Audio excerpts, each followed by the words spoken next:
Tes eaux blanchiront dans le désert du Nevada, Bill. Compte sur moi, John. John Bill, peu importe. Ok, man, on se retrouvera. Te voilà, toi. Troisièmement, les conséquences de la décolonisation. Ou la liberté, pourquoi faire? Premièrement, s'affirmer sur la scène internationale.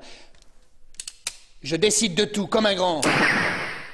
Les pays nouvellement indépendants vont s'inscrire à l'ONU. Mais ce n'est pas si simple de se faire entendre lorsqu'on est un petit nouveau.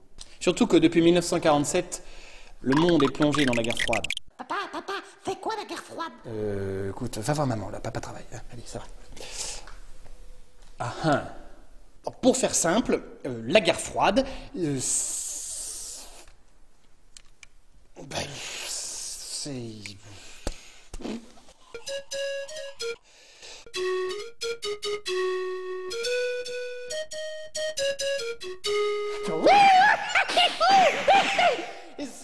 oui, la guerre froide. Bon, il y a deux grandes puissances. Les États-Unis, démocratie capitaliste, et l'URSS, dictature communiste.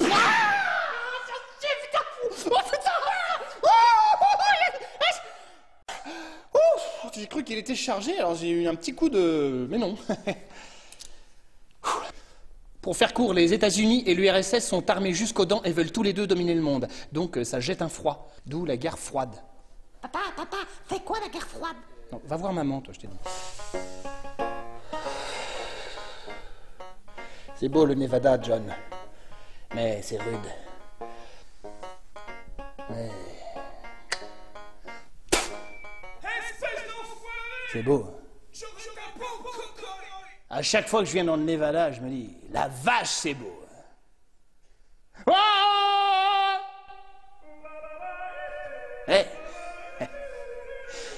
Faut pas faire tomber tes clés.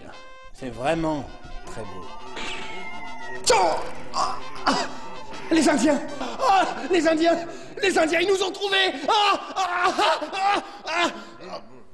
Non, mais non, en fait, non, tiens, ça va. C'est une pointe, une flèche dans le dos, puis en fait, ça est passé.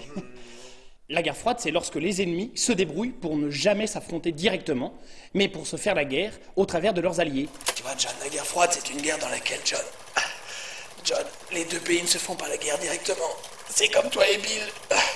Tu vois, en fait, vous vous êtes débrouillés pour que ce soit les potes de Bill et tes potes à toi, John, qui dézinguent, mais vous avez rien eu. Ben c'est pareil, tu vois, John.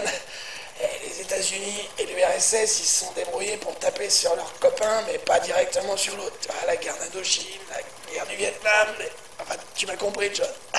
Enfin, va voir dans ton bouquin de terminale, John. Salut, John. Donc, les Américains n'ont jamais fait la guerre aux Russes, et les Russes n'ont donc jamais fait la guerre aux Américains. Donc, pour les nouveaux États, il s'agit de choisir entre Washington et Moscou. Choisir entre le whisky ou la vodka. Choisir entre le dollar ou le rouble. Choisir entre le beurre de cacahuète et la margarine.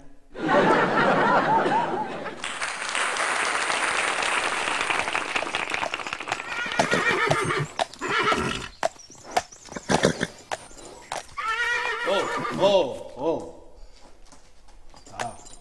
Donc, les nouveaux États vont devoir s'organiser pour n'être récupérés ni par...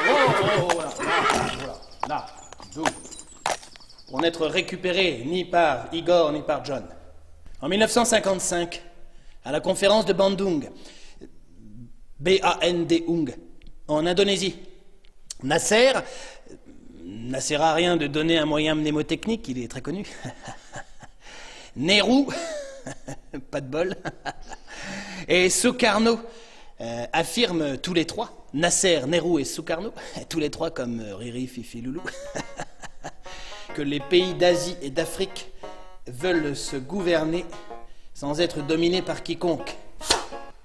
En 1961, à la conférence de Belgrade, Tito les invite, Nasser, Nehru, Sukarno, Riri, Fifi et Loulou, et il lance le mouvement des pays non alignés, c'est-à-dire des pays qui ne veulent être ni avec les Russes, ni avec les Américains.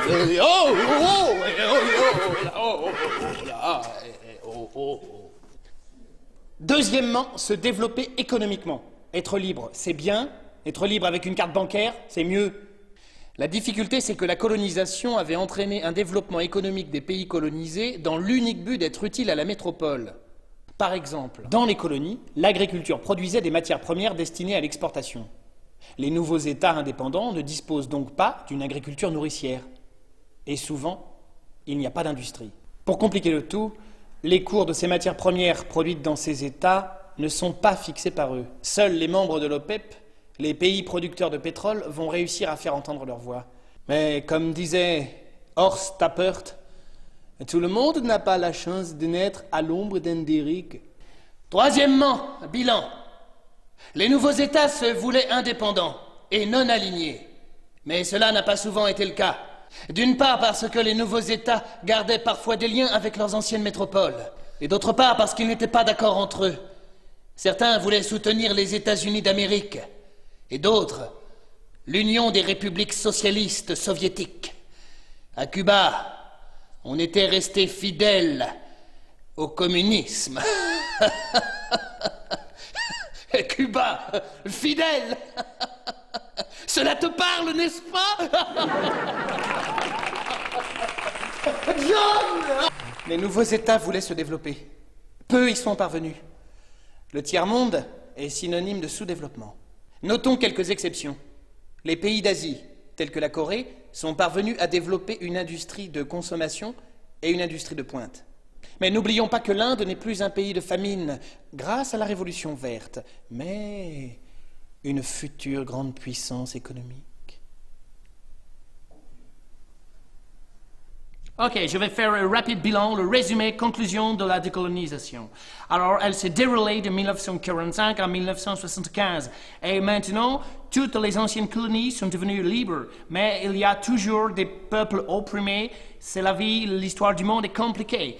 Les nouveaux États sont des États jeunes et ils ont un développement économique souvent très difficile. Mais l'histoire est en marche. See you?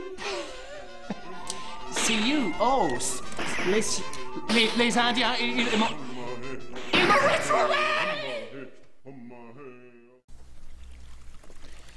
Et avant de partir, je voulais vous dire au nom de toute l'équipe que nous, on adore la belle province et qu'on vous fait un gros poussou à tous les Canadiens. Allez, salut, la revoyure.